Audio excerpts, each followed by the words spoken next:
We're getting older. Is anyone else scared? Uncomfortable, even? Does the idea of aging just make this voice in the back of your head whisper, I don't want to be a burden. I don't want to get uglier. I don't want to get frail. Why do we think this? Don't you see? In your feeds, on your streets, in the coming of age, wily protagonist, anyone who looks outside can feast their eyes on eternal youth. And nowhere is this more prevalent than Hollywood. Constructed on the backs of young, attractive stars, they've spearheaded the societal notion that beauty is restricted to youth, planting seeds in our brain from childhood that once you get old, there's only so many paths left open to you. Then, in 2025, Netflix released a film adaptation of the critically acclaimed book series The Thursday Murder Club, and in doing so broke the boundaries of what positive aging representation can look like on mainstream media. With 24 million views having been reported over its opening weekend, Chris Columbus's latest feature soared up Netflix's weekly charts, therefore managing to reach a widescreen audience to show that aging doesn't need to be this downhill struggle, but can just be the next step of life. Big Hollywood blockbusters love writing film protagonists to be in their teens, 20s, or 30s, not very often representing people in their older years. 10% of the global population is over the age of 65, with 18% in North America and 20% in Europe, and that number is only rising. Yet one will be hard-pressed to find an older protagonist in a mainstream movie who doesn't fit into one of the typecasted older people. Everyone implicitly knows these roles. That of the old, wise wizard guiding the young protagonist through their journey. That's not to mention the evil old person, the scary witch that eats children for breakfast or curses the beautiful girl. From our very early youth, the media sidelines old people, telling us they're unable to be kind, smart, and brave protagonists. Yet, as one would expect, as you get older, you gain more life experience. Isn't it perhaps the time to step away from the coming-of-age narrative and to try out an of-age story in which the protagonist already knows themselves? The Thursday Murder Club does just this, following 4 olders as they work to solve a murder and save their retirement home from demolition.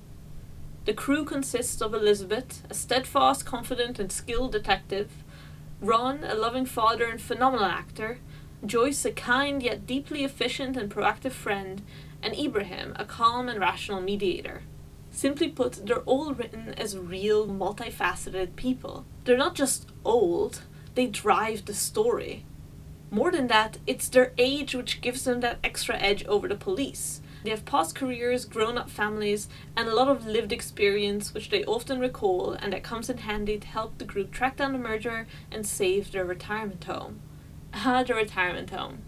Often touted as an end-of-life nightmare, there are many misconceptions surrounding these kinds of facilities. Firstly, while the majority of olders will require some long-term care solution as they age, less than 1% of the 65 to 75-year-old age group ever actually move into a full-time nursing facility. Instead, they often make use of other resources, such as help from friends, family, retirement communities, or daytime activities.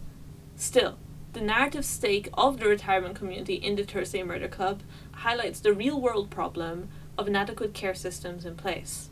With there being a global understaffing of care workers and geriatricians, and the potential financial incentives that these care facilities might be seeking out, this has led to many facilities not having appropriate resources to adequately care for all of its residents, especially for those with a lower income. One caveat to the Thursday Murder Club would be to disregard the class and the intersectionality this has with race and aging. Situating the retirement home in the Victorian Englefield country house, the filmmakers make no mention of class struggle and the accessibility of adequate care. Aging does come with problems. As we navigate through life, health conditions, be them cognitive or physical, are a possibility that should not be ignored. This film doesn't do that either, though. Dementia, for example, is a leading worry for many, affecting between 5 to 8% of those 65 and above, and with rates increasing as your age gets higher, the Thursday Murder Club is not one to understate this. Elizabeth's husband has the disease, and the toll this takes on him and his loved ones are openly discussed.